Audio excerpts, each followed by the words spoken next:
Everyone, this is Neha. Welcome back to the channel. Hope you all are doing good. तो हमारी last class के अंदर हम लोगों ने करा था हमारा चैप्टर नंबर 7 फ्रीक्वेंसी डायग्राम्स, जिसके अंदर हम लोगों ने करा था हिस्टोग्राम, पॉलीगन एंड ओजाइव। तो स्टैटिस्टिक्स के चैप्टर नंबर 7 तक के सारे चैप्टर्स हम लोगों ने काफी डिटेल के अंदर कंप्लीट कर लिए। अगर आपका कोई चैप्टर रह गया, कोई चैप्टर आपको पढ़ना है, तो इस वीडियो के डिस्क्रिप्शन में स्टार्ट्स और माइक्रो दोनों की प्लेलिस्ट का लिंक गिवन है। सारे चैप्टर सीक्वेंस में अरेंज है, जो भी चैप्टर आपको पढ़ना है आप लोग पढ़ सकते हो। आज हम लोग करेंगे हमारा चैप्टर नंबर 8, जिसका नाम है अर्थमेटिक लाइन ग्राफ्स, और इसे ही हम टाइम सीरीज ग्राफ्स भी बोलते हैं। अगेन ये एक वन शॉट वीडियो है, एक ही वीडियो के अंदर हम लोग ये पूरा चैप्टर काफी डिटेल के अंदर कंप्लीट करने वाले हैं। तो शुरू करते हैं। देखो, सबसे पहले बात करते हैं ग्राफ क्या होता है। सबसे पहले ये समझो ग्राफ क्या है, देन हम लोग बात करेंगे अर्थमेटिक लाइन ग्राफ्स क्या होते हैं, टाइम सीरीज ग्राफ किसे कहते हैं। तो ग्राफ क्या है? When a set of data are presented on a graph paper, it is called a graph. जब भी हम लोग किसी तरह के डेटा को ग्राफ पेपर पर प्रेजेंट करते हैं, ग्राफ पेपर आप सब लोग जानते हो, मैथ्स के अंदर बहुत बार यूज करा होगा ग्रीन कलर का। तो जब भी हम लोग किसी तरह के डेटा को ग्राफ पेपर पर प्रेजेंट करते हैं तो हम लोग क्या कहते हैं? हम लोगों ने क्या प्रिपेयर करा है? ग्राफ प्रिपेयर करा है। अच्छा, आप किस तरह से प्लॉट करते हैं? तो सपोज यहाँ पर ईयर गिवन है और अलग अलग ईयर्स के अकॉर्डिंग हमारे पास में क्वेश्चन के अंदर सेल्स गिवन है, और सेल्स किसके अंदर है? सपोज लाख के अंदर सेल्स गिवन है। तो ईयर मैंने लिखा 2017, 2018, 2019 एंड 2020। हमारे पास में 4 साल गिवन है और इन 4 साल की हमारे पास में सेल्स गिवन है। तो 2017 में हमारी सेल्स थी 2 लाख, 2018 में सेल्स हुई 3 लाख, 2019 में हमारी सेल्स थी 1 लाख और 2020 में हमारी सेल्स हो गई 4 लाख। समझ में आया? तो यहाँ पर हमारे पास में ईयर गिवन है और अलग अलग ईयर्स के अकॉर्डिंग हमारे पास में सेल्स गिवन है। अब किस तरह से हम लोग ग्राफ बनाते थे मैथ्स के अंदर? तो इस तरह से हम लोग 2 एक्सेस बनाते हैं। ये होती है हमारी एक्स एक्सेस और इसे बोला जाता है वाई एक्सेस। एक्स एक्सेस पर हम लोग दिखाएंगे हमारा ईयर। तो ईयर हमारे पास में गिवन है 2017, 2018, 2019 एंड 2020। और यहाँ पर हमारे पास में क्या गिवन है? हमारी सेल्स गिवन है और मैक्सिमम सेल्स 4 है। तो 1 का ले लेते हैं, 1, 2, 3 एंड 4। प्लॉट करते हैं। 2017 में हमारी सेल्स कितनी है? 2 लाख, तो ये यहाँ आया। 2018 में सेल्स है हमारी 3 लाख, ये यहाँ आया। 2019 में सेल्स है हमारी 1 लाख और 2020 में हमारी सेल्स है 4 लाख। अब इन्हें आपको क्या करना है? इन्हें आपको स्केल की हेल्प से ज्वाइन कर देना है। ये आपका बन गया ग्राफ। तो समझ में आया ग्राफ क्या होता है? To present data on a graph paper पर डेटा को प्रेजेंट करने के लिए वी प्लॉट डिफरेंट पॉइंट्स। सबसे पहले हम लोग क्या करते हैं? अलग अलग पॉइंट्स को प्लॉट करते हैं। जैसा कि यहाँ पर मैंने ये सारे पॉइंट्स को क्या करा? प्लॉट करा। By joining the points we get a line which shows values of different variables. उसके बाद में स्केल की हेल्प से हम लोग इन सारे पॉइंट्स को ज्वाइन करेंगे। इन पॉइंट्स को ज्वाइन करने के बाद में हमें एक लाइन मिलती है और इसीलिए इस ग्राफ को बोला जाता है अर्थमेटिक लाइन ग्राफ। क्या कहते हैं? Arithmetic line graph. क्लियर है यहाँ तक? Generally such graphs are used to present data on the basis of time. देखो, जनरली क्या होता है, हम लोग इस तरह के ग्राफ्स कब बनाते हैं? जब हमारा डेटा टाइम के बेसिस पर डिवाइडेड है। यहाँ पर हम लोगों ने सेल्स दिखाई हैं अलग अलग ईयर्स के अकॉर्डिंग। तो जब टाइम के बेसिस पर हम लोग हमारे डेटा को प्रेजेंट कर रहे हैं, ईयर के बेसिस पर, मंथ के बेसिस पर, वीक के बेसिस पर, डेज के बेसिस पर, तब इसी ग्राफ को बोला जाता है टाइम सीरीज ग्राफ। क्या कहते हैं? Time series graph. तो क्लियर हो गया ग्राफ क्या होता है? जब भी हम लोग किसी तरह के डाटा को ग्राफ पेपर पर प्रेजेंट करते हैं तो उसे क्या बोला जाता है? ग्राफ बोला जाता है। किस तरह से प्रेजेंट करते हैं? सबसे पहले पॉइंट्स को प्लॉट करा जाता है। पॉइंट्स को प्लॉट करके हम लोग उन पॉइंट्स को ज्वाइन करते हैं तो हमें एक लाइन मिलती है और इसीलिए इसे कहते हैं अर्थमेटिक लाइन ग्राफ, क्योंकि ये लाइन ही अलग अलग वेरिएबल्स की वैल्यू को शो कर रही है।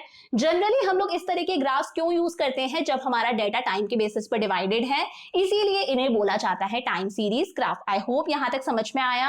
अब नेक्स्ट बात करते हैं कंस्ट्रक्शन ऑफ अ ग्राफ। अगर आपको ग्राफ बनाना है तो कुछ बेसिक चीजों का पता होना जरूरी है। देखो, ये जो हॉरिजॉन्टल लाइन होती है, जो लेटी हुई लाइन है, कौन सी लाइन है?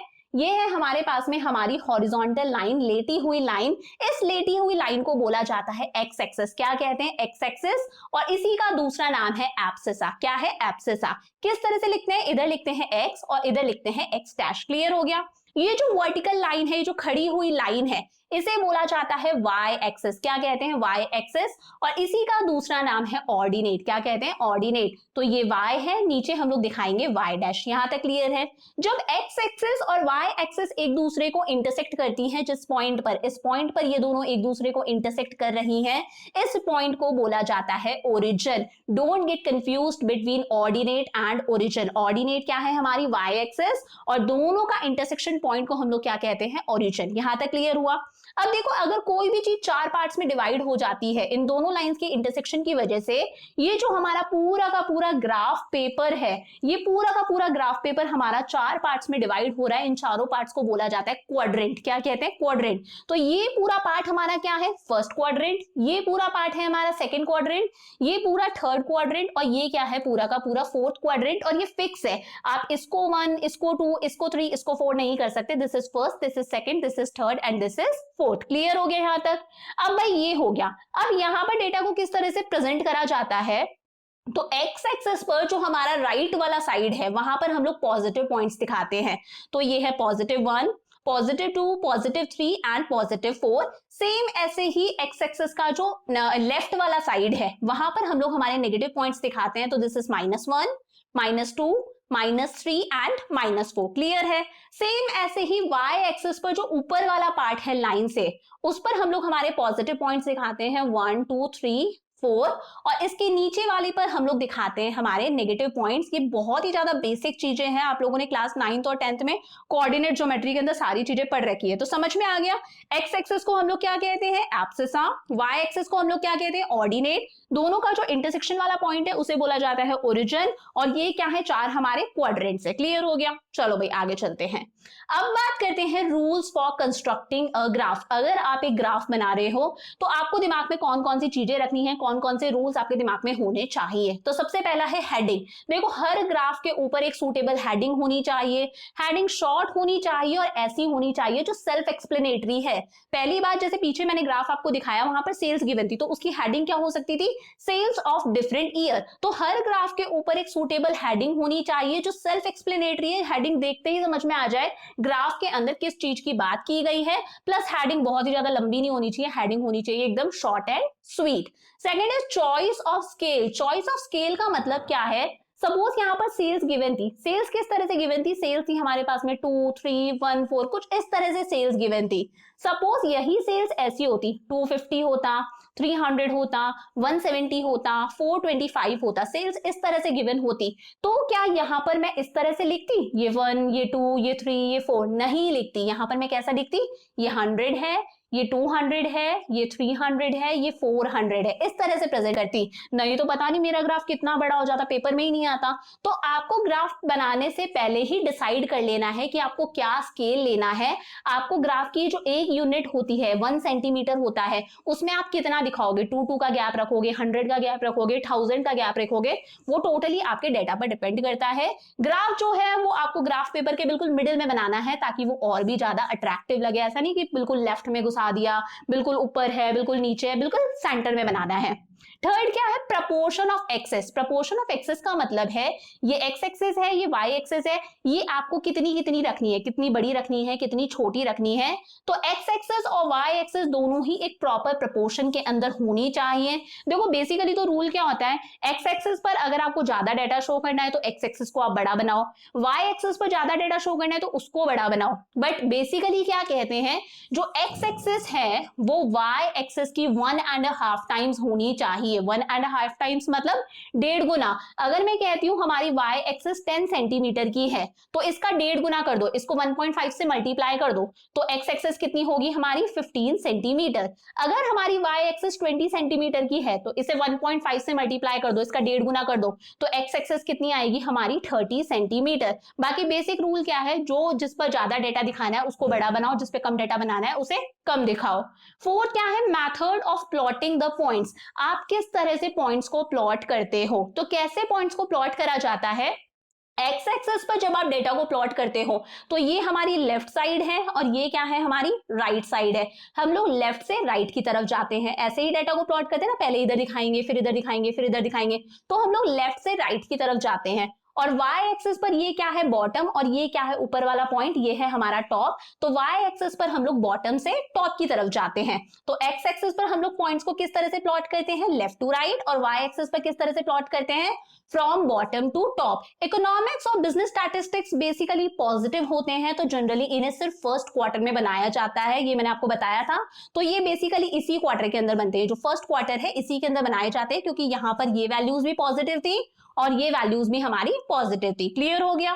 Fifth, lines of different types. मेरी लाइंस ऑफ डिफरेंट टाइप्स का मतलब क्या है, ये आपने एक ग्राफ पेपर पर ग्राफ बनाया, तो ये आपने अपनी सेल्स दिखा दी, ये क्या है, आपकी सेल्स है। सपोज सेम ग्राफ पेपर पर आपको अपना प्रोडक्शन भी दिखाना है, तो प्रोडक्शन को यार आप अलग तरह की लाइन से दिखाओगे। आपने कुछ इस तरह की लाइन से अपना प्रोडक्शन शो करा, तो ये क्या है, आपका प्रोडक्शन है। तो अगर एक ही ग्राफ पर आप एक से ज्यादा लाइंस बना रहे हो, एक से ज्यादा कर्व्स बना रहे हो, तो आपस में डिफरेंशिएट कैसे करोगे, या तो इसे रेड कलर का करो, इसे ग्रीन कलर का करो, अलग अलग कलर से बनाओ, या फिर आप कुछ को ब्रोकन लाइन से शो करो, जैसे मैंने प्रोडक्शन को ब्रोकन लाइंस बना के दिखाया, और कुछ को आप बोल्ड लाइन से शो कर सकते हो।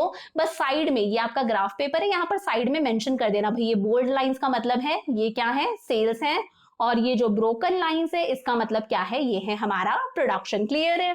नेक्स्ट है हमारे पास में table of data. As far as possible table should be given along with the graph of the data. अच्छा, इसका मतलब क्या है, देखो माइक्रो के अंदर देखा है आपने, जब भी क्वेश्चंस के अंदर, बुक के अंदर, एक्सप्लेनेशन के अंदर कर्व गिवन होता है, तो कर्व से जस्ट पहले टेबल भी गिवन होती है, जिस टेबल को हम लोग बोलते हैं शेड्यूल। तो जितना हो सके, जितना पॉसिबल है, अगर आप ग्राफ बना रहे हो तो ग्राफ के साथ में आपको टेबल भी बनानी है, ताकि सामने वाले को समझने में आसानी हो। तो जितना पॉसिबल है टेबल भी होनी चाहिए ग्राफ के साथ में, ताकि समझने वाले को इजीली समझ में आए। 7, the use of false based lines. ये ऐसा पॉइंट है, जब आप प्रैक्टिकली ग्राफ बनाते हो तब आप इस पॉइंट को बहुत बार भूल जाते हो। क्या मतलब होता है इसका, if the values are very large and the difference between smallest value and zero is high, then false line should be used. अच्छा, पहले समझाती हूं। सपोज यहां पर क्वेश्चन के अंदर आपके पास में सेल्स गिवन थी, और सेल्स थी आपके पास में 2000, 2020, 2040 एंड 2060, इस तरह से सेल्स गिवन है। तो सबसे मिनिमम वैल्यू क्या है हमारे पास में, 2000 है, और 0 और 2000 के बीच में बहुत बड़ा गैप है। जो हमारी सबसे मिनिमम वैल्यू है उसके और 0 के बीच में बहुत बड़ा गैप है, दैट इज 2000 का। तो यहां पर आप फॉल्स बेसलाइंस बनाओगे। अच्छा, फॉल्स बेसलाइंस कैसे बनती हैं, आप डायरेक्टली 2000 नहीं दिखाओगे, ये आपका 2000 है, ये 2020 है, ये 2040 है, एंड सो ऑन, ये 0 है। तो 0 और 2000 के बीच में आप कुछ इस तरह से करोगे, क्या करोगे, कुछ इस तरह से बना दोगे। इन्हें बोला जाता है फॉल्स बेसलाइंस। इन्हें देखकर समझ में आ जाता है कि भाई जो हमारी मिनिमम वैल्यू है और 0 है, उसके बीच में बहुत बड़ा गैप है। इतने बड़े गैप को हम लोग ग्राफ पेपर पर शो नहीं कर सकते, इसलिए हम लोगों ने फॉल्स बेसलाइंस बनाई हैं। इन फॉल्स बेसलाइंस को आप किस तरह से बना सकते हो, सपोज ये है, तो इस तरह से भी आप ये फॉल्स बेसलाइंस बना सकते हो, और यही फॉल्स बेसलाइंस आप इस तरह से करके भी बना सकते हो। आ गई बात समझ में कि यहाँ पर अगर आप 2000 दिखा रहे हो तो कुछ इस तरह से बना दो, या फिर ऊपर वाले तरीके से भी आप लोग बना सकते हो। लास्ट है टू ड्रॉ अ लाइन और curve. The line joining the different point should be of same thickness. बहुत ही ऑब्वियस सी बात है, ये आपने एक ग्राफ बनाया है, ये आपकी लाइन है, तो ये जो लाइन होती है इसकी थिकनेस हर लेवल पर सेम होनी चाहिए। ऐसा नहीं है कि यहाँ पर तो आपने इतनी मोटी कर दी, यहाँ पर पतली सी कर दी, फिर आपने इसको मोटा कर दिया, फिर मोटा कर दिया, फिर पतला कर दिया। इस लाइन की जो थिकनेस है वो हर पॉइंट पर सेम होनी चाहिए, यूनिफॉर्म होनी चाहिए। क्लियर है यहां तक। अब हम लोग बात करते हैं वन वेरिएबल ग्राफ की। भाई वन वेरिएबल ग्राफ क्या है, one variable graphs are those in which values of only one variable are shown with respect to some time period. जब हम सिर्फ एक ही वेरिएबल की वैल्यू को शो करते हैं, जब हमारे पास में सिर्फ एक ही वेरिएबल गिवन है, इस तरह के ग्राफ को बोला जाता है one variable graph. For example यहाँ पर मंथ गिवन है, मतलब टाइम के बेसिस पर हम लोग हमारे डेटा को डिवाइड कर रहे हैं, और सिर्फ प्रोडक्शन गिवन है, तो यहाँ पर हम लोग सिर्फ एक ही वेरिएबल की वैल्यू को शो करेंगे, दैट इज प्रोडक्शन। यहां पर सपोज सेल्स भी होता तो हम इसे वन वेरिएबल ग्राफ नहीं कहते। वन वेरिएबल ग्राफ क्या करता है, सिर्फ एक ही वेरिएबल की वैल्यू को शो करता है। यहां पर हम लोग सिर्फ प्रोडक्शन को शो करेंगे। तो किस तरह से बनाते हैं, देखो क्या गिवन है हमारे पास में, मंथ गिवन है और प्रोडक्शन गिवन है हमारा मिलियन टन्स के अंदर। मंथ गिवन है हमारे पास में जनवरी से लेके जून तक के। तो किस तरह से बनाएंगे, सबसे पहले हम लोग लेंगे हमारी एक्स एक्सिस, ये हमारी एक्स एक्सिस है, देन हम लोग लेंगे हमारी वाई एक्सिस। एक्स एक्सिस पर हम लोग दिखाएंगे क्या, मंथ। एक्स एक्सिस पर हम लोग क्या दिखा रहे हैं, हमारे मंथ्स दिखा रहे हैं। तो ये 0 है, ये वाला पॉइंट क्या शो कर रहा है, ये पॉइंट शो कर रहा है जनवरी, दिस इज फरवरी, ये वाला पॉइंट मार्च, दिस इज अप्रैल, ये पॉइंट है हमारा मई, और ये वाला पॉइंट है हमारा जून। यहां तक समझ में आ गया। अब हमारे पास में ऊपर क्या गिवन है, ऊपर हमारे पास में गिवन है प्रोडक्शन। प्रोडक्शन कितना है 5, 7, 9.5, 8, 5.5, 7.5, मैक्सिमम हमारा 10 तक का हम लोग बना लेते हैं। तो ये हो गया हमारे पास में क्या है, ये हमारे पास में सेल्स गिवन है, लिख देना मिलियन टन्स के अंदर है। दिस इज 2, 3, 4, 5, ये हो गया 6, 7, 8, 9, 10। ध्यान से समझना किस तरह से करना है हम लोगों को। तो हमारे पास में जनवरी के अंदर प्रोडक्शन कितना है 5, फिर है 7, फिर है 9.5, 5, 7, 9.5। तो जनवरी में है 5, 5 कहाँ आएगा, यहां पर है। फिर फरवरी के अंदर है 7, और मार्च के अंदर है हमारा 9.5, तो 9.5, 9 और 10 के यहाँ पर बीच में आ गया, ठीक है। इसके बाद में अप्रैल के अंदर है 8, देन 5.5, देन 7.5, 8, 5.5, 7.5, तो 8 कहाँ आएगा हमारा, ये आ गया। मई के अंदर है हमारे पास में 5.5, तो 5 और 6 के बीच में। और फिर जून के अंदर कितना था हमारे पास में, जून के अंदर था हमारे पास में 7.5, तो 7.5 आएगा 7 और 8 के बिल्कुल बीच में। समझ में आया। सबसे पहले हम लोगों ने क्या करा, पॉइंट्स को प्लॉट करा। पॉइंट्स को प्लॉट करने के बाद में with the help of scale हमें इन पॉइंट्स को ज्वाइन करना है। इसको इससे ज्वाइन करा, इसको इससे ज्वाइन करा, इसको इससे ज्वाइन करा, ये यहां पर इससे ज्वाइन हुआ, और ये यहां पर इससे ज्वाइन हुआ। तो ये हम लोगों ने एक अर्थमेटिक लाइन ग्राफ बना दिया जो अलग अलग मंथ्स के अकॉर्डिंग हमें सेल शो कर रहा है। क्लियर हो गया। तो ये क्या था हमारे पास में, ये था हमारे पास में वन वेरिएबल ग्राफ। सेम ऐसे ही है 2 और मोर देन 2 वेरिएबल ग्राफ। अगर आप एक ही ग्राफ पर एक से ज्यादा यानी कि 2 या 2 से ज्यादा वेरिएबल्स को शो कर रहे हो, देखो पहले वाले में सिर्फ प्रोडक्शन को शो करा था, यहां पर हम लोग प्रोडक्शन के साथ में सेल्स को भी शो करेंगे। तो अगर हम एक ही ग्राफ के अंदर 2 या 2 से भी ज्यादा वेरिएबल्स को शो करते हैं तो इस तरह के ग्राफ को बोला जाता है 2 और more than 2 variable graph. Suppose यहां पर रेवेन्यू भी होता तो हम लोग रेवेन्यू को भी ले सकते थे, यहाँ पर साथ के अंदर सपोज यहाँ पर प्रॉफिट होता तो प्रॉफिट को भी हम लोग ले सकते थे। अब इस तरह से यहाँ पर ग्राफ को किस तरह से हम लोग प्रेजेंट करेंगे, तो अगेन नीचे वाली एक्सेस पर हम लोगों को क्या दिखाने हैं, हमारे मंथ। ये एक्स एक्सेस है, ये वाई एक्सेस है। एक्स एक्सेस पर हम लोग क्या शो कर रहे हैं, एक्स एक्सेस पर हम लोग शो कर रहे हैं हमारे मंथ्स। ये 0 हो गया, ये हमारा जनवरी है, this is February, this is March, ये है हमारा अप्रैल, दिस इज मई, और ये हो गया हमारे पास में हमारा जून। बस अब थोड़ा सा बचा है। अब ऊपर क्या है हमारे पास में, हमारे पास में प्रोडक्शन गिवन है, हमारे पास में सेल्स गिवन है, और मैक्सिमम वैल्यू 10 तक की है, तो हम लोग 10 तक का बना देते हैं। तो यहां पर हम लोग लिखेंगे दोनों चीजें शो कर रहे हैं, तो यहां पर आप लोग क्या लिखोगे, वाई एक्सिस पर प्रोडक्शन एंड सेल्स की दोनों चीजें हम लोगों ने यहां पर दिखाई है हमारी। तो ये 0, दिस इज 2, ये 3, ये 4, 5, 6, 7, 8, 9, 10। अब देखते हैं किस तरह से हम लोगों को यहाँ पर प्लॉट करना है।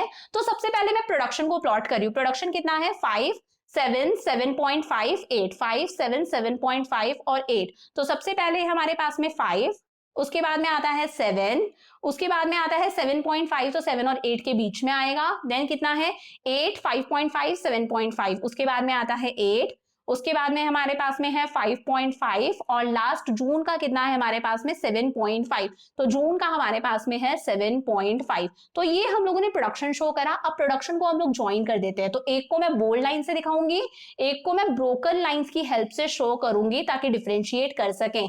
तो ये हमारा प्रोडक्शन है। यहां पर आप लोग बता देना इस तरह से कि ये वाली जो लाइंस हैं, जो बोल्ड लाइंस है, वो क्या है हमारा प्रोडक्शन है। तो ये हम लोगों ने प्रोडक्शन को प्लॉट कर दिया। अब सेम ग्राफ पर हम लोग हमारी सेल्स को भी प्लॉट करेंगे।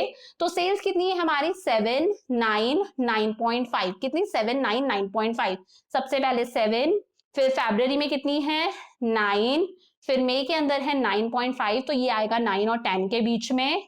उसके बाद में 10, 8 और 9। उसके बाद में अप्रैल में कितनी है 10, देन मई में कितनी है हमारे पास में 8, और जून में कितनी है हमारे पास में 9। इन्हें हम लोग ज्वाइन करेंगे कुछ अलग तरह की लाइन से, या तो ब्रोकन लाइंस आप लोग ले सकते हो, या फिर डिफरेंट कलर से आप लोग यहाँ पर कर सकते हो। तो ये हो गई हमारी ब्रोकन लाइन से हमारी सेल्स। आई होप समझ में आया। यहाँ पर आपको प्रेजेंट करना है कि भाई जो ब्रोकन लाइन है ये क्या है हमारी सेल्स। तो मैंने आपको बता दिया वन वेरिएबल ग्राफ भी और 2 और मोर देन 2 वेरिएबल ग्राफ्स भी। अब बात करते हैं general rules for constructing diagrams and graph. देखो अभी तक हम लोगों ने हर तरह का प्रेजेंटेशन देख लिया। हम लोगों ने टेक्सचुअल प्रेजेंटेशन भी देखा था पिछले चैप्टर्स के अंदर, फिर हम लोगों ने टैब्यूलर प्रेजेंटेशन भी देखा था, फिर हम लोगों ने डायग्रामेटिक प्रेजेंटेशन भी देखा था जिसके अंदर हम लोगों ने बार डायग्राम्स देखे, पाई डायग्राम्स देखे, हिस्टोग्राम, पॉलीगन, ओजाइव देखा, और आज हम लोगों ने ग्राफ भी डिस्कस कर लिए। अब कुल मिला के हम लोग बात करेंगे, जब भी डायग्राम्स और ग्राफ्स बनाए जाते हैं, इस तरह का प्रेजेंटेशन है, तब आपको कौन कौन से रूल्स दिमाग में रखने हैं। तो पहला रूल क्या है, प्रॉपर साइज। भाई डायग्राम्स और ग्राफ्स का जो साइज होता है वो प्रॉपर होना चाहिए, पेपर के अकॉर्डिंग होना चाहिए, बहुत ज्यादा बड़ा भी नहीं होना चाहिए, बहुत ज्यादा छोटा भी नहीं होना चाहिए, बहुत ही ऑब्वियस सा। प्रॉपर हेडिंग मैंने पीछे भी आपको बताया था, डायग्राम्स और ग्राफ्स दोनों की ही सूटेबल हेडिंग होनी चाहिए। हेडिंग जितनी सिंपल हो उतनी सिंपल होनी चाहिए, हेडिंग को हमें कॉम्प्लेक्स नहीं रखना, शॉर्ट होनी चाहिए, इंफॉर्मेटिव यानी कि सेल्फ एक्सप्लेनेटरी होनी चाहिए, कि हेडिंग देखते ही समझ में आ जाए कि किस चीज की बात की गई है, हमारा जो ग्राफ है, हमारा जो डायग्राम है वो क्या इंफॉर्मेशन शो कर रहा है, सेल्स है, प्रोडक्शन है, रेवेन्यू है, क्या है। Third is proper scale. Scale भी मैंने आपको पीछे बताया था, ग्राफ बनाने से पहले, डायग्राम्स बनाने से पहले हमें पहले ही उनका स्केल सोच के रखना है कि भाई हम लोग डेटा को किस तरह से प्रेजेंट करें। एक ब्लॉक का मतलब 100 यूनिट्स है, एक ब्लॉक का मतलब 1000 यूनिट्स है, एक ब्लॉक का मतलब 10,000 यूनिट्स है, कितना है, तो स्केल पहले से सोच के रखना है। Use of signs and colors. Different signs and colors should be used to indicate different aspects of a graph or table. अपने ग्राफ और अपने डायग्राम्स के अलग अलग चीजों को शो करने के लिए हमें अलग अलग तरह के कलर्स का यूज करना चाहिए, अलग अलग तरह की लाइंस का यूज करना चाहिए। फॉर एग्जाम्पल ये जो पीछे मैंने आपको बताया था, तो यहाँ पर हम लोगों ने अलग अलग तरह की लाइंस का यूज करा, मैं चाहती तो यहाँ पर अलग अलग तरह के कलर्स का यूज भी कर सकती थी। तो हमें अलग अलग साइंस और अलग अलग कलर्स का यूज करना चाहिए ग्राफ और डायग्राम के अलग अलग एस्पेक्ट्स को शो करने के लिए, ताकि आपस में हम लोग डिफरेंशिएट कर सकें। Less use of words and figures. यार जब आप डायग्रामेटिक प्रेजेंटेशन के थ्रू डाटा को प्रेजेंट कर रहे हो, जब आप ग्राफ बना के अपने डाटा को प्रेजेंट कर रहे हो, तो वहां पर आपको वर्ड्स का यूज, फिगर्स का यूज यानी कि नंबर्स का यूज और वर्ड्स का यूज मिनिमम करना है। आपको बेसिकली अपना डाटा डायग्राम या फिर ग्राफ बनाकर प्रेजेंट करना है। अगर लिखना ही होता तो फिर टेक्सचुअल प्रेजेंटेशन करते ना हम लोग, अगर फिगर्स लिखने होते, नंबर्स लिखने होते तो टैब्यूलर प्रेजेंटेशन के टूवर्ड्स जाते ना हम लोग। तो जब आप डायग्राम्स बनाते हो, ग्राफ्स बनाते हो, तो आपको वर्ड्स का और फिगर्स का यूज मिनिमम करना है। ड्रॉइंग द बॉर्डर, ये आपने ग्राफ बना दिया बस एग्जाम में, इसी तरह से बेटर है आप इसके साइड में बॉर्डर भी बनाओ, बुक्स के अंदर भी बॉर्डर गिवन होता है। तो अपने डायग्राम्स और अपने ग्राफ्स के साइड में आपको बॉर्डर बनाना है बोल्ड लाइन से, ताकि वो दिखने में और भी ज्यादा अट्रैक्टिव लगे। आपके डायग्राम्स और ग्राफ्स बहुत ही ज्यादा सिंपल होने चाहिए, दिखने में बहुत ही ज्यादा कॉम्प्लेक्स नहीं होने चाहिए। भाई अगर कॉम्प्लेक्स ही पढ़ना होता तो लिखा हुआ डाटा पढ़ लेते ना, टेक्सचुअल प्रेजेंटेशन के टूवर्ड्स जाते ना, डायग्राम्स और ग्राफ्स क्यों बनाते। तो डाटा आपका कैसा होना चाहिए, प्रेजेंटेड बहुत ही सिंपल तरीके से, इजी टू अंडरस्टैंड होना चाहिए, कि देखते ही समझ में आ जाए। फ्रॉम लेफ्ट टू राइट और टॉप टू बॉटम, मैंने पीछे भी बताया था, सेम पॉइंट्स रिपीट हो रहे हैं, कि अगर एक्स एक्सिस पर है तो हम लोग लेफ्ट से राइट की टूवर्ड्स जाते हैं, और वाई एक्सिस पर है तो बॉटम से टॉप के टूवर्ड्स हम लोग जाते हैं। स्टेटमेंट ऑफ डेटा का मतलब क्या है, अगर आप ग्राफ बना रहे हो, अगर आप डायग्राम्स बना रहे हो, तो बेटर है आप साथ में टेबल भी बनाओ, बेटर है साथ में आप अपने डेटा को लिख भी दो। Data should be clearly stated, ताकि सामने वाले को देखते ही चीजें समझ में आ जाए, वो प्रॉपर्ली उन चीजों को एनालाइज कर सके। आपके जो डायग्राम्स है, आपके जो ग्राफ्स है, वो दिखने में बहुत ही ज्यादा अट्रैक्टिव होने चाहिए, बहुत ही ज्यादा सुंदर होने चाहिए, इतने अट्रैक्टिव हो कि सामने वाले को देखते ही समझ में आ जाए, बहुत ही ज्यादा सिंपल हो, इफेक्टिव हो, हमारा जो पर्पस है वो पर्पस हमारे डायग्राम्स और ग्राफ्स पूरा करे। आ गई बातें समझ में। नेक्स्ट बात करते हैं मेरिट्स। यार ये जो डायग्रामेटिक प्रेजेंटेशन है, ये जो ग्राफिकल प्रेजेंटेशन है, इसके क्या क्या मेरिट्स हैं, क्या क्या फायदे हैं। पहली बात, ये बहुत ही ज्यादा सिंपल तरीका है, इससे सामने वाले को देखते ही चीजें बहुत ही अच्छे तरीके से समझ में आ जाती हैं, तो अंडरस्टैंडेबल इंफॉर्मेशन ये देता है। Most complex data is made simple and understandable. बहुत सारे कॉम्प्लेक्स डाटा को, यानी कि बहुत सारे जटिल डाटा को भी हम लोग डायग्राम्स और ग्राफ्स बना के एक सिंपल तरीके से प्रेजेंट कर सकते हैं, ताकि सामने वाले को चीजें देखते ही समझ में आ जाए।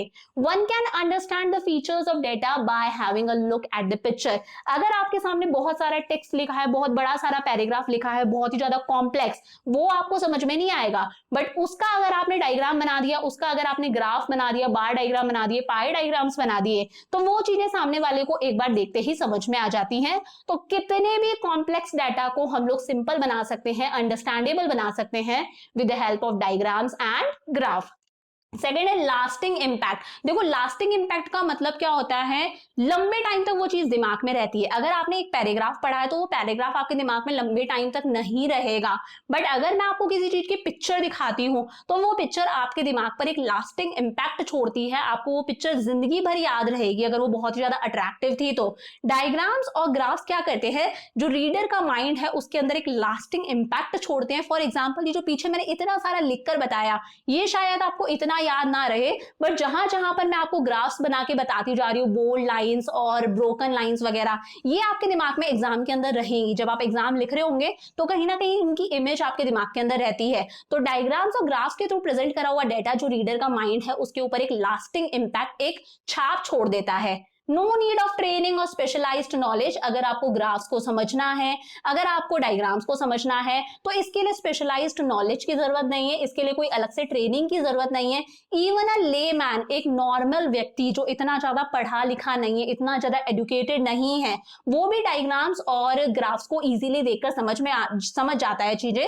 बहुत बार जब हम हॉस्पिटल्स में जाते हैं या फिर गवर्नमेंट ऑफिस के अंदर जाते हैं तो वहां पर बहुत सारे डायग्राम्स बने हुए होते हैं, बहुत सारे वहां पर ग्राफ्स बने हुए होते हैं। तो जरूरी नहीं है वहां पर जितने भी पेशेंट आ रहे हैं सारे के सारे पढ़े लिखे पेशेंट हैं, सारे के सारे इकोनॉमिक्स की नॉलेज रखते हैं, ऐसा जरूरी नहीं है। तो डायग्राम्स और ग्राफ्स एक लेमैन भी इजीली समझ सकता है, एक अनएडुकेटेड पर्सन भी बहुत ही इजीली समझ सकता है। इसके लिए बहुत ही ज्यादा ट्रेनिंग और बहुत ही ज्यादा स्पेशलाइज्ड नॉलेज की जरूरत नहीं है। Fourth is attractive and effective means of presentation. भाई अगर आप अपने डेटा को डायग्राम्स के थ्रू प्रेजेंट कर रहे हो, ग्राफ के थ्रू प्रेजेंट कर रहे हो, तो picture is worth of 1000 words. 1000 words के बराबर एक पिक्चर होती है। 1000 वर्ड्स आपके दिमाग में नहीं रहेंगे, 1000 वर्ड्स आपके दिमाग में एक छाप नहीं छोड़ेंगे, बट अगर एक पिक्चर बनाई है तो वो पिक्चर आपके दिमाग में हमेशा रहती है, आपको याद रहती है, याद करने में आसानी होती है। तो एक बहुत ही ज्यादा अट्रैक्टिव तरीका है, बहुत ही ज्यादा इफेक्टिव तरीका है। It is very attractive and effective way of presenting a statistical data. Next है हमारे पास में a quick comparative glance. Diagrams और ग्राफ्स मेक कंपैरिजन इजी। भाई अगर मैंने एक डायग्राम बनाया है और इसी डायग्राम के अंदर मैंने बर्थ रेट्स भी दिखाई हैं और साथ साथ में मैंने डेथ रेट्स भी दिखाई हैं, ये बर्थ रेट्स हैं, ये डेथ रेट्स हैं, तो एक ही डायग्राम के अंदर मैंने अगर बर्थ रेट भी दिखा दी, डेथ रेट भी दिखा दी, तो डायग्राम देख के मैं कंपैरिजन कर सकती हूँ, यार ये ज्यादा है, ये कम है, इस बार ये ज्यादा है, ये कम है। तो हम लोग तुरंत कंपैरिजन कर सकते हैं डायग्राम्स और ग्राफ्स की हेल्प से। जबकि अगर सामने डेटा लिखा हुआ है तो लिखे हुए डेटा को पढ़ने में बहुत ही ज्यादा टाइम लगता है, कंपैरिजन इजीली पॉसिबल नहीं होता। सिक्स्थ इज इंफॉर्मेटिव है और एंटरटेनिंग है। आप लोगों को भी ऐसे चैप्टर्स करने में मजा आता होगा कि बस कुछ नहीं है, ग्राफ ही तो बना के आना है, इजी भी लगता है। तो ये बहुत ही ज्यादा एंटरटेनिंग तरीका है डेटा को प्रेजेंट करने का। Seventh is location of averages. यहाँ पर इस मेथड से हम लोग बहुत इजीली एवरेजेस भी लोकेट कर सकते हैं। अगर आपने इससे पहले वाले चैप्टर की वीडियो देखी है तो मैंने आपको बताया था कि हम लोगों ने इस तरह से एक तो बनाया था लेस देन ओजाइव और एक बनाया था मोर देन ओजाइव, जहां पर ये दोनों इंटरसेक्ट करते हैं। इस पॉइंट को क्या बोलते हैं ये आपको मुझे बताना है। ये क्या है, एक तरह का एवरेज है, एक सेंट्रल टेंडेंसी का मेजर है, मीन मीडियन मोड में से कुछ बोलते हैं। इस पॉइंट को आप लोगों को मुझे बताना है क्या बोलते हैं। तो अगर हम लोग ग्राफ्स के थ्रू, अगर हम डायग्राम्स के थ्रू डेटा को प्रेजेंट करते हैं तो इनके अंदर हम लोग बहुत इजीली एवरेजेस को भी लोकेट कर सकते हैं। और लास्ट है स्टडी ऑफ कोरिलेशन। हमें कोरिलेशन का पता चलता है कि दो वैल्यूज के बीच में किस तरह का रिलेशन है। We can easily find correlation. Correlation मतलब रिलेशन, दो वैल्यूज के बीच में किस तरह का रिलेशन है। हम लोग ग्राफ्स की हेल्प से और डायग्राम्स की हेल्प से बहुत ही इजीली कोरिलेशन का पता लगा सकते हैं। For example a graph showing income and expenditure will show positive correlation between income and expenditure. अगर आपने इनकम और एक्सपेंडिचर यानी कि खर्चे का ग्राफ बनाया है तो दोनों को देखकर समझ में आ जाएगा कि जहां जहां पर इनकम बढ़ रही है खर्चा भी बढ़ रहा है, अगर इनकम कम हो रही है तो खर्चा भी कम हो रहा है। तो आप देख के बता दोगे कि इन दोनों के बीच में कैसा रिलेशन है, पॉजिटिव रिलेशन है। इनकम बढ़ रही है तो खर्चा भी बढ़ रहा है, इनकम कम हो रही है तो खर्चा भी कम हो रहा है, पॉजिटिव कोरिलेशन है। तो डायग्राम्स को देखकर, कर्व्स को देखकर हमें पता चल जाता है दोनों चीजों के बीच में कैसा कोरिलेशन है। लास्ट और एक छोटा सा पॉइंट हमारा, लिमिटेशंस ऑफ डायग्रामेटिक और ग्राफिकल प्रेजेंटेशन। ये जो डायग्राम्स हैं, ये जो ग्राफ्स हैं, इनके क्या क्या लिमिटेशन है। पहली बात, इसका लिमिटेड यूज है। हम लोग हर तरह के डेटा को डायग्राम्स और ग्राफ्स के थ्रू प्रेजेंट नहीं कर सकते। मैं सारे ही चैप्टर्स को तो आपको डायग्राम बना के प्रेजेंट नहीं करती ना, लिखना तो पड़ता ही है। हाँ, जहां पर पॉसिबल है हम लोग डायग्राम्स बनाते हैं, हम लोग ग्राफ्स बनाते हैं। तो सिर्फ लिमिटेड डेटा को ही हम लोग डायग्राम्स और ग्राफ्स के थ्रू प्रेजेंट कर सकते हैं। ग्राफ्स हम लोग बेसिकली तब बनाते हैं जब हमें कंपैरिजन करना है, डेथ रेट और बर्थ रेट का हमें कंपैरिजन करना है, हम लोगों को इनकम और एक्सपेंडिचर के बीच का रिलेशन देखना है, हमें सेल्स और प्रोडक्शन के बीच का रिलेशन देखना है। तो बेसिकली जब रिलेशन हमें देखना है या जब कंपैरिजन करना है तब हम लोग डायग्राम्स और ग्राफ्स बनाते हैं, तभी हम लोग टाइम सीरीज ग्राफ्स भी बनाते हैं। हर तरह के डेटा को हम लोग डायग्राम्स और ग्राफ के थ्रू प्रेजेंट नहीं कर सकते, इनका मिसयूज भी होता है। बहुत सारे डायग्राम्स, बहुत सारे हमारे ग्राफ्स का एडवर्टाइजमेंट कंपनीज मिसयूज कर लेती हैं अपने एडवर्टाइजमेंट्स के अंदर। Advertisements can make false use of graphs and diagrams. अपनी सेल्स को इंक्रीज करवाने के लिए एडवर्टाइजमेंट्स के थ्रू लोग इन ग्राफ्स का और इन डायग्राम्स का मिसयूज भी करते हैं। लास्ट और छोटा सा ओनली प्रिलिमिनरी कंक्लूजन, इन ग्राफ्स और इन डायग्राम से हम लोग सिर्फ शुरुआती कंक्लूजन्स ही निकाल सकते हैं, एंड रिजल्ट्स पर नहीं आ सकते, क्योंकि इन चीजों के बाद में भी बहुत सारी चीजें निकलती हैं यार। मीन निकलता है इन चीजों के बाद में, मीडियन निकलता है, मोड निकलता है, मीन डेविएशन निकलता है, स्टैंडर्ड डेविएशन निकलता है, कोरिलेशन निकलता है, इंडेक्स नंबर, बहुत सारी चीजें हैं। तो डायग्राम्स के थ्रू ही हम लोग अल्टीमेट कंक्लूजन नहीं निकाल सकते। We can not get final conclusion after seeing the diagram. ये हमें सिर्फ एक प्रिलिमिनरी कंक्लूजन यानी कि शुरुआती कंक्लूजन ही देता है, इसके बाद में भी बहुत सारी चीजों का निकालना हमारे लिए जरूरी है। तो ये हम लोगों ने कर लिया हमारा arithmetic line graph, time series graph भी इसे बोला जाता है। अब नेक्स्ट क्लास के अंदर देखते हैं हम लोगों को क्या करना है। मीन मैंने पढ़ा रखा है, सोच रही हूँ कुछ इंपॉर्टेंट क्वेश्चंस करवा दूं आप लोगों को मीन, मीडियन, मोड के। तो मिलते हैं नेक्स्ट क्लास के अंदर। Bye for now.